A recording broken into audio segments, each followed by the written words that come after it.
something that I say along the way will touch you. I know it. Let's begin that process of crafting a meaningful life. Here's Mary Crafts. Welcome back to Crafting a Meaningful Life. I'm Mary Crafts, and once again, we are here to talk about your life, my life, and the lives of everyone that you know, and how we can begin to craft them into what we want them to be. When I decide about people that are going to be on my show, sometimes I do it because they're very interesting. They've lived like crazy, interesting lives. Sometimes because they've done some great adventure and I want to tell you about it. Sometimes it's because they're just a well-known personality and I just think, wow, if I put them on, everyone's going to watch my show. So there's lots of reasons. But the reason I have today's guest is because I love who she is and the values that she holds inside. And for that reason, if there was nothing else about Katie Bunnell, that would be a reason enough to have her on. Because Katie, for me, represents a warrior woman. And I myself am a warrior woman, so I love it when I stand with another one. Katie is also a woman of extreme integrity. And for me, that's like it. That's the number one value and principle that I look for to uphold in myself and others. And Katie is also extremely committed and compassionate to the greater good of all. She's not just in this for herself. And if she didn't have any other thing about her, that qualifies her, in my mind, to be worth listening to today on Crafting a Meaningful Life. So welcome with me and a big applause for my dear friend, Katie Bunnell. Katie, welcome. Hey, Mary, how's it going? Good. Well, so, what do you think about standing for all those things? Wow, I know. It gives me chills just hearing that from you because I look up to you so much and it means the world to me to hear what you just said. So thank you so much. You're welcome, girl, because I really do feel that way. Let's take everybody back to when I first met you. How many years has that been now? It's been quite a few years. I don't even know. There's so many different times I feel like we've met, but one day we finally sat down and just chit-chatted. Maybe 10 years ago. Yeah. Yeah, it's been a long time. And how old are you now? I'm 40 years old. Okay. See, I asked the tough questions. You have to answer. You're 40 years old. When I met you, you were 30. Yep. And someone introduced me and wanted me to have lunch with you because you were launching, and actually had already launched, something that meant a great deal to you and that you felt was going to be your piece to changing the world. Yep, exactly. And so let's jump even before that. Okay. Now to age 23 before I met you. Yes, definitely. And what happened to you then? Yeah, so I was, when I was 23, I was a young mom. I just had my daughter. She was 3 months old. And I was in a place of life of my husband was about to graduate from college. And we were just super excited. It was just that time of life of, kind of beginnings and closing chapters. And it was in October in 2005. And I remember I was sitting outside on the grass with my daughter and I felt like I had kind of won the lottery. Like I had an amazing husband. We had just moved into a home that we were planning on, having, a handful of kids and just having a great life. We had moved next door to my mother-in-law. So, some people that doesn't work, but for us, we were really close to those guys and it was really, exciting. And then the following day after that day of sitting on the grass, I went to go wake my husband up because he had a conference he was going to. And I went to go wake him up and he didn't wake up. And that really scared me. I couldn't get him to wake up. And I called my in-laws that live next door to me and just said, hey, can you guys come over? I can't get my husband, his name was Byron, to wake up. And so they came over and it was just chaos of, what's going on, what's happening. Yeah. We put him on the floor, and I gave CPR for the first time in my life, giving breaths, and my father-in-law gave compressions, and unfortunately, he didn't wake up, and we didn't get our miracle of, of we're going to wake him up. He's going to be okay. And I remember as soon as I heard that he didn't make it, I passed out. It was just completely devastating for a 23-year-old, young mom to have that news happen. I think about how many times, Katie, that I have sat with young college students, females, women, who are contemplating whether they're going to drop out because they're, in line to get their marriage certificate. Yeah. And they're not going to complete their degree. They've done their part now. They're getting married. They're going to be a stay-at-home mom. They don't Hmm. have to work. And I tell them, you never know. You Exactly. never know what's coming for you. And here, you had this perfect dream already in place, Yep. but you went a different direction. Exactly. Like never in a million years would I have thought. My husband, he suffered with migraine headaches. All throughout our marriage, he started getting migraine headaches at 9 years old. So I knew that that was something, but it was never that he was going to pass away or anything. And Yeah. so that news, I always tell people like that news, um, of something happening, you just never know. So going to school and sticking with it and gaining your education is so important, whether or not it's a skill or going to college. It's just so important because you just never know what's going to happen, like you said. So take us back to after that point when you've now gone through this kind of like a deer in headlights. Okay, my husband is gone. We're having a funeral. I have to Mhm. take care of my little girl. What does life look like now? And those feelings that must have come to you at that point. Well, initially, when something like that happens, you are just kind of in a fog. Like, you just can't even, like, there's so many years in those early years that I just don't remember too much of my life just because you're in kind of like that trauma brain of just kind of trying to pick it up. I had my daughter, which a lot of people were like, oh my gosh, that's so devastating. She has a daughter. But for me, she really truly saved my life Yeah. because she gave me a reason to get up every day and find purpose in my life.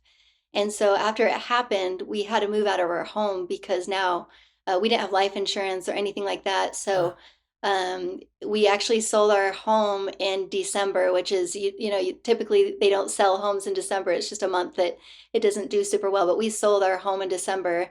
And I was blessed enough to have my father help me get into a home just down the street. And so I still had that support from my in-laws.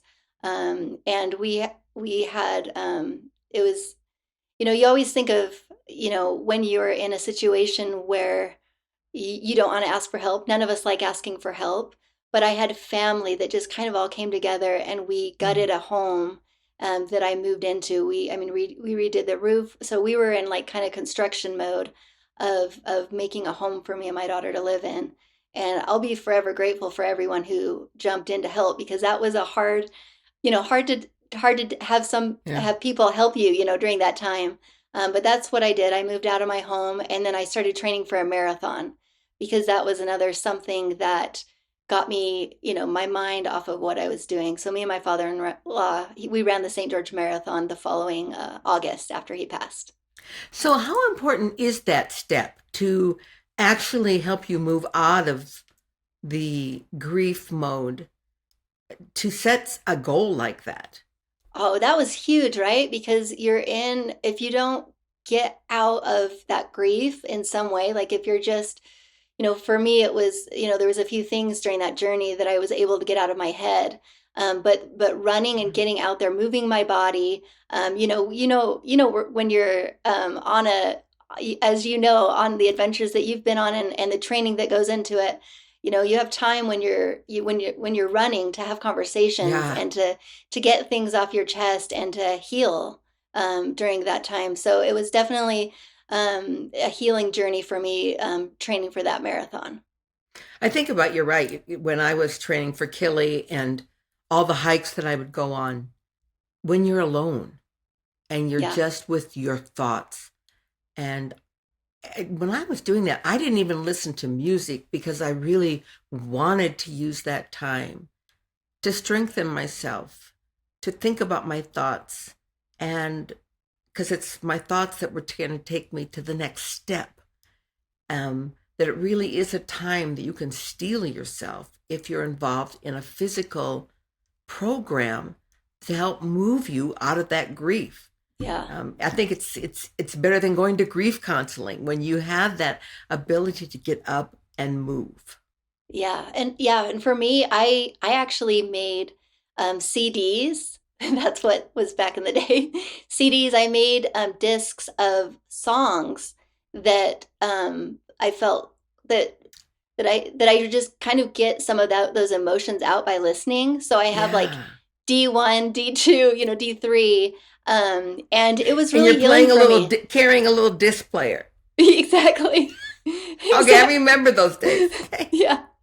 So for me, it was listening to music and having conversations with like my father-in-law during my runs. But if it, like you said, let's just like being in silence for some people, that's really healing too. So it's just kind of finding what your grief journey looks like and what's helpful for you, is so healing and powerful.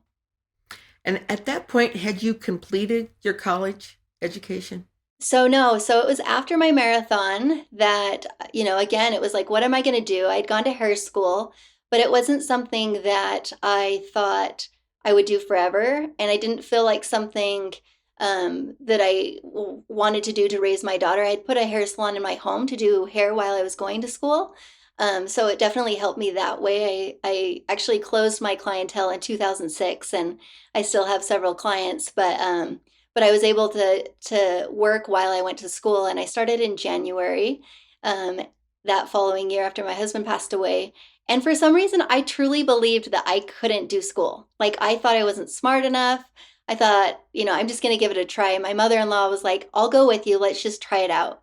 So I went to UVU and we took a couple classes. And that's when I was like, I can totally do this. This is so doable. And then I just kind of got that fire behind me and kind of really jumped into school, and I got my bachelor's degree in 2.5 years. I just went every semester taking 18 plus credits and just pounded it out because I knew that I would have so much mom guilt from being away from my daughter. Right. And I needed to get it done. And so it was quite the journey of going to school, but I feel like it changed my life by, again, focusing on school and just really getting out of my head with what was going on. So that's because there were so many points that you learned so many things. Yes. And I think, first of all, there's that fear that you encountered about your own abilities, that you weren't enough. Mhm. And how did you overcome that fear to actually sign up for school? It was really like it was really having my mother-in-law kind of say, "Hey, let's go do this." And then, Hmm. I just did it with her, and having somebody to do it with was really great. But it was really, I didn't have any option. I needed to find a way to take care of my daughter. And so that was the best option for me at that time. So it's so funny because people will say like, "Oh, that's so great that you got your degree." But for me, it was more than just a piece of paper. It was a true healing journey of empowerment of I can do something really, really hard. And I can't even explain it to people, but everyone that I talk to that has been in the same scenario, they're like, it is a journey of empowerment. Like that's really what it is. Yeah. When I think back, of course, my husband didn't pass away, but I was probably only a year into, maybe 2 years into my marriage when I realized that what I thought was going to be my life of Riley, that he was going to graduate from college, that he was going to take care of us, I was going to stay at home, blah, blah. When I realized that he wasn't ever going to be able to keep down and hold a job, and he didn't finish school. And Mhm. when I realized that that care for my family was going to fall to me, It's a and lot of pressure, it's a right? lot of pressure. And sometimes I think it's in that way that we went through the same journey. when you realize, and people must all say, wow, you must have been like a fearless, wow, warrior. But I'm like, no, I wasn't at all. But necessity is the mother of invention. It was either go to and find a job or start my own company or stay on welfare. Mm-hmm. And so it wasn't like I was thinking, oh, okay, I can't wait to start my own company and be this wonderful entrepreneur. I went kicking and screaming down that road. I didn't want to do that. I had something else planned. Exactly. So it wasn't that I was this big, wonderful person. It was that in my mind, the other choice of not being my best self was just not what I wanted. Exactly. Yeah.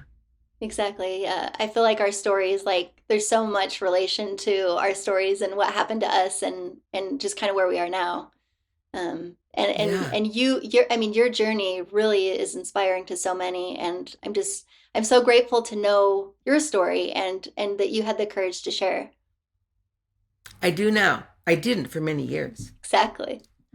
But after you got your degree, and then you began to kind of look at this journey that you had been on, Mm-hmm.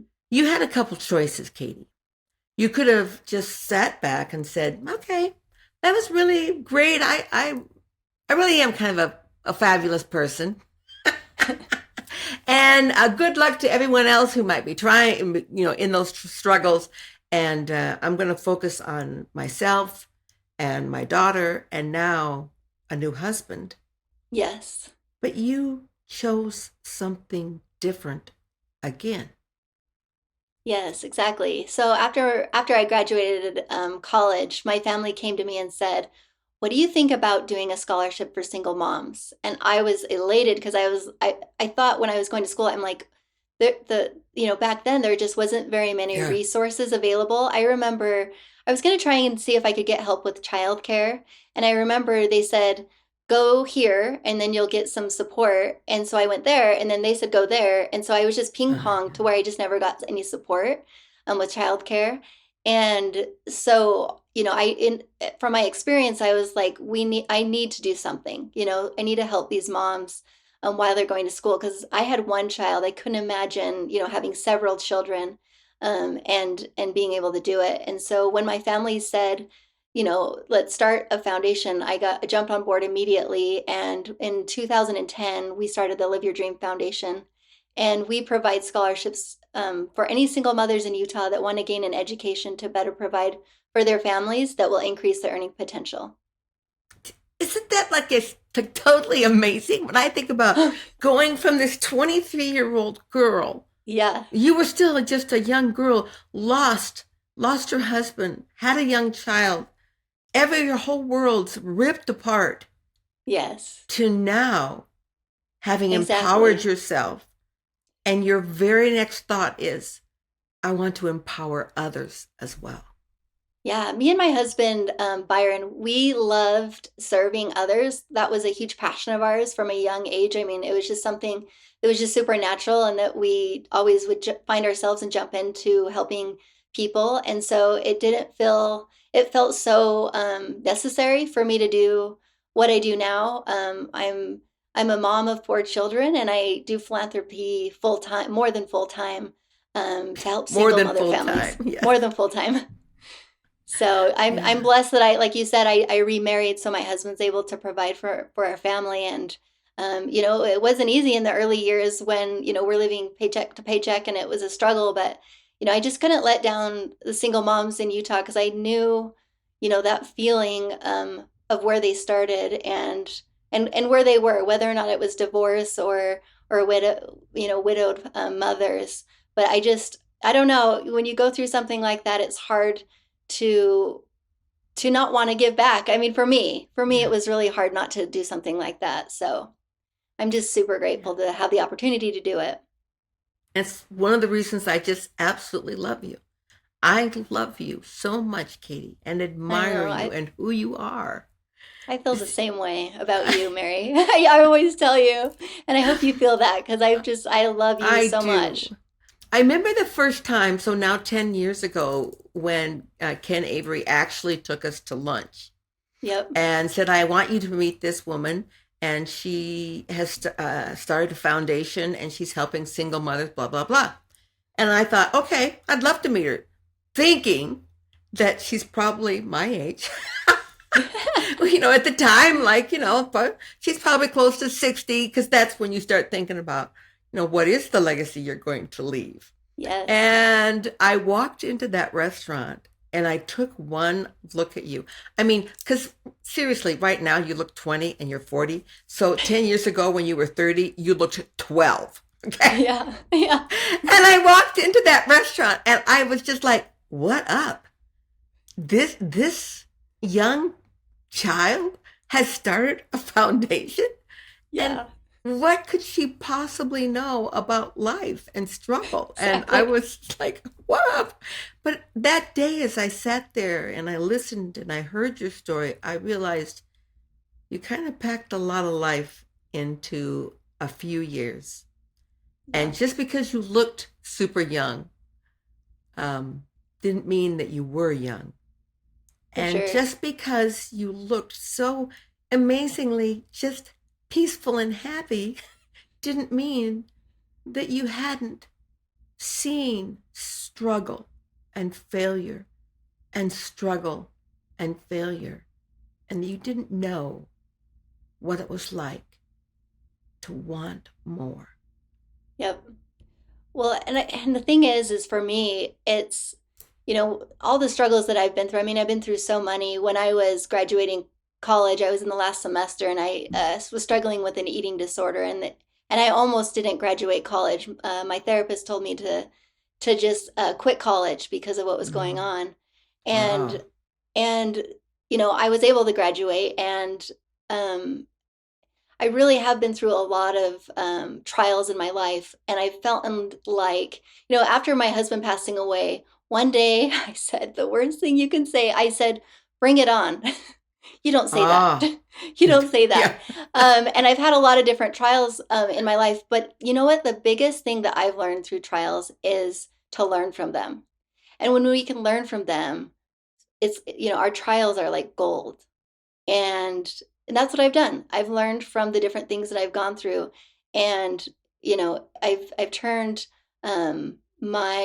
the things that I've gone to into information of learning, and it's been really powerful for me to move forward and to make a difference. So people always ask, you know, how do you not just crumble? And I always say, all I can do is go up. I can't go down any further, in those moments. And so you just have to remember, what are you going to do to stay up? So this journey that you've been on from young girl to married young girl to mother to death to grief to realizing what you needed to do to get up and out of depression and where you were, making that decision, following through on goal after goal after goal, and then taking on the commitment to go back and help and reach and lift others. When I think about that journey, Katie, and I think about even the young girl that I met at age 30, and so quiet. Now, not that you're not still quiet, I am. but the strength that you have now. I was listening on social media to you the other day, and I've heard you obviously in front of groups talk because, we've been at the same philanthropic things. I've been at your fundraisers for your foundation. I've heard you talk, and I'm always thinking, I wish she had more oomph in her voice. Yeah. To really let people know how she feels about this. Yep. But then just the other day, I didn't share this with you, but I'm going to share it now. I was watching something, a reel that you had posted on social media with you talking. And I stopped. It just really shook me. And I stopped it right in the middle and paused it. It's like, is that my Katie? And I kept staring at it. And I was like, it is. It's Katie, who has grown so much, so powerful. Your voice is now still not loud, but it's strong. It's powerful. It's clear. And so I quickly went back, started from the beginning, and just watched you express. And I have watched you grow into this amazing warrior whose voice is not loud, but like a still whisper in the wind, is more powerful now than I've ever known you. Oh, I love that. Thanks, Mary. Yeah, I grew up, I was a shy kid, the kid that didn't dare to go borrow eggs from the neighbor. And so I always tell people, you can do it. Like you can do anything you truly put your mind to. Like you can. And you just, if you don't believe in yourself, bring people around you, surround yourself with amazing, good people that care Yeah. about you. And you've been one of those people in my life. Yeah. I don't know if you remember, Mary, but one of the first times I ever spoke in front of like a lot of people was at Katie Johnson's Illuminate event. Oh, I got yeah. I got up there in front of hundreds of people, and I talked about the Live Your Dream Foundation, and I had a remote in my hand to do a presentation. Well, guess who forgot to use the remote? I I didn't use the remote. I went and sat down after, and I was like, "Oh my gosh, I just did a presentation and I didn't even show my whole presentation."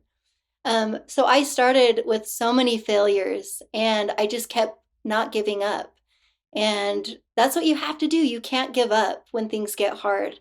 And it's just so important to always remember your why, right? Like, why are you doing it?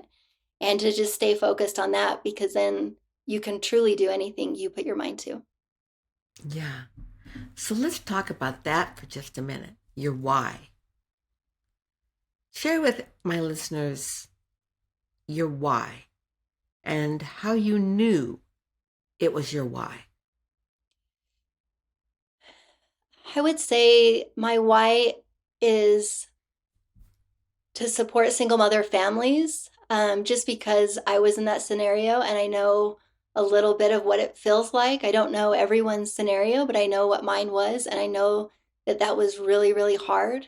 Um, Not just financially, but emotionally. A lot of the women that we support, they don't have, what I had was a support system around them. And so it's important for me with my why to give single mothers support. And we provide scholarships for them, but we also support their families with activities throughout the year while they're going to school, Right. mentors. It's just so important for me to give them that support and for them to know that they have somebody that they can call. They all have my cell phone number. I wish I would have had a foundation that could have supported me when I was a single mom. And so I want to do that for other moms because I know what it feels like to feel alone. I know what it feels like to feel like no one understands me. I know what it feels like to fake it and to pretend like you're happy, but you're really dying inside, and people maybe on the outside think you're just fine because you smile. And so I want to be there for the moms because I want to bring a little light to what darkness they feel. What I feel from you all the time, Katie, is this overwhelming sense of gratitude that you have for how you were able to survive. Mm-hmm. And I think because of that, then you get to do all your hows and what. Because I had so much gratitude for what happened to me. Exactly. I had the desire to give back, the desire to lift. Yep. And then after that, you've seen the results of what you've done. So now your why is because it works. Yeah, exactly.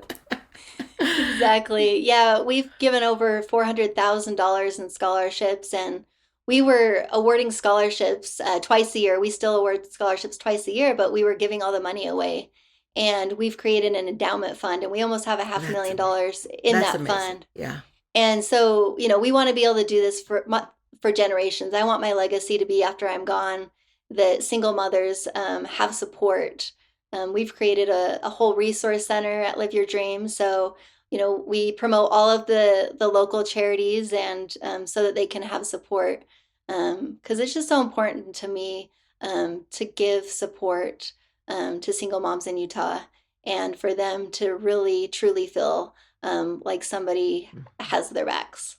That someone cares. Yeah, that somebody cares. I think that Exactly. is one of the most profound gifts that we can give to someone is that they feel that they were seen and somebody Mhm. cares, that they matter, that their life matters, that their sorrows matter, that their Exactly. happiness matters. How Well, many and people do you know, well, Katie, that just walk through life with not feeling like they are seen or anybody cares?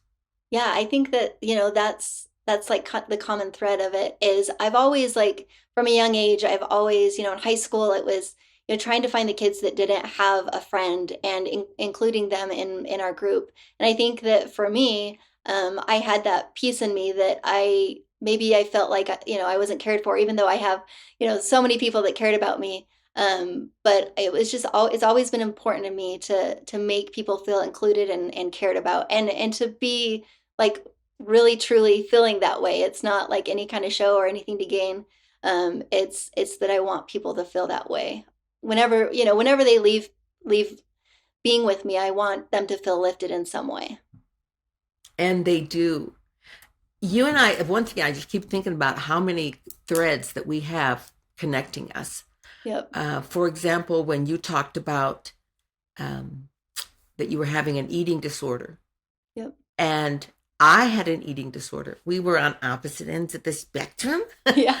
but nonetheless, the same disorder and Yep. stemming from the same feelings of inadequacy and that we were never enough and that we were trying to make ourselves better than or punish ourselves because we didn't feel we were enough. All sorts of things come out of Yep. that. And to be able to break free of that because we decided to make that decision that we were worth fighting for. Exactly. And And and and Mary, you were the one that actually gave me the courage to share about my eating disorder. I don't know if you remember, but we sat and we chatted, and I just remember getting chills when we talked about this. And it was you that wow. really pushed me to fill. I've never opened up about it publicly, and I just did a few months ago, but it was because of you, and it was because of, your courage to, share. Because, I think that so many of us, we feel like for me, I felt really embarrassed that I had my eating disorder and Yeah. that, I wasn't strong enough to make it go away, right? It took a lot of therapy and a lot of years of helping myself get through that. As you know, it's taken you a long time too, but we don't realize the impact of just sharing things and what that does, and it humanizes us and makes it so people can relate, to us in some way. There might be people that haven't lost a spouse, but so many people can know what it feels like to feel alone, to not feel, good enough, to feel nervous. I always tell people we're all faking it till we make it, right? Like that's what we're doing in life. When we go to these events, people think that we, have all the courage in the world, and maybe you have it, at this point in your life. But when I go, I'm a little bit nervous and just kind of doing my best when I go. But we're all kind of faking it till we make it. I had that experience just well, probably 6 months ago. I was talking in front of a room of 1,000 people, and as I'm waiting to go on, I thought at that moment, I mean, you know how old I'm 69. I thought to Yep. myself, why am I doing this? I don't. I feel like I could just walk away. I don't have to do this. Nobody has a gun to my head. Nobody tells me I have to go out there and talk about these things. I don't think I ever want to do this again. And then suddenly they called my name. Bang! I was like walked out of it and just walked out there and gave one of the best inspirational talks of my life. But we all still have those moments when we doubt ourselves, when we feel like we're not enough, that someone else could do this better than me. Yeah, But it's so we have to switch. We have to make that, I am enough. I am a warrior. That self-talk matters. yeah, it does. And leaning into to the uncomfortable and Yeah. trying new things, right? If if it were my natural self, I probably would have never have done it because it didn't seem possible. But when you can believe in yourself, or at least, you know, you can, sometimes it can start with others just believing in you, and then you start to believe in yourself. But by trying those new things, like your world is like so incredible. It's amazing the things that you can do that you never knew you could. Overcoming fear. Yep, Overcoming fear. We will never know who we are as long as we run our life in fear. exactly. I was thinking about another parallel for us. Do you remember? This has only been maybe a month ago now, or maybe two, but we were at the event with Candace Rivera at that home when she was launching the Candace Rivera Uh-huh. homes. And okay, so you're with me on that page. Yeah. And there were about 60 really of some powerful women there. Hmm. And in reality, weren't we all still reaching it and looking to be our best self and lift others? Hmm. And one of the ways that I have found that I can lift myself is to lift others. Exactly. It goes hand in hand. You were standing right there with camera in hand and happened to catch a moment when I saw someone. I turned and I saw her and I knew she was meant to meet me. Yep. I knew she needed validating. I knew she needed strength to carry on.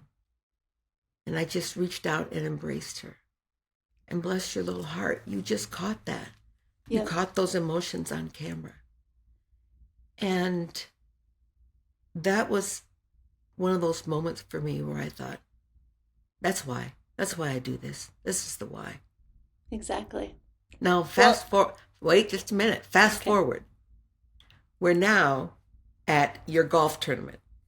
Katie just had her first, she's done this many years. She had to Live Your Dream golf tournament, but it was the first one I ever went to because I'm just learning how to play golf, okay? And I'm at this golf tournament, and so at each of the holes, you had people who had received scholarships from you tell about what they had been able to do, and express gratitude to everyone who had donated to the foundation. Without exception, every single one of those women at those holes of golf talked about you and expressed gratitude for you. And they had gone to your house. They had sat with you, that you had seen them, that you had lifted them. And then when we came back to the clubhouse afterwards, one right after another of women holding you and embracing you, and you looking at them the same way I looked at that woman. Yeah. We are the same.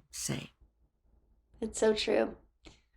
I love that you made that connection because, when I saw you embracing that young lady, it was magic. You could feel that just Yeah. embracing her was making a massive difference in her life. And that's what we do, right? That's what we That's love what we to do. do. Yeah. Yep. Because it's one and the same. I'm here on this planet to be the very best version of myself every single day. Yep. Sometimes it's not so good. Sometimes it's total fabulousness. But I'm working all the time on being, and then the result of that is that then I get to lift others. I can't lift from an empty bucket. If I feel like I'm a nothingness, I can't lift somebody to their best self. Mm-hmm. But when I feel it, then we can all join together and lift and do that together. That's why we love having partners like you and I. Yeah. That's why we have this group of women that just stand arm in arm to lift ourselves and to lift others. It's this most amazing thing that who would have thought this little person who had anorexia is friends with this old lady who, was, a bulimic type of fat person. I mean, but all of that goes away. Yeah, all goes out the door. And one of the biggest things that I always share is about Live Your Dream is when they apply for the scholarship, I hear their stories before I ever meet them. Yeah. Can you imagine if we all heard each other's stories before we met each other?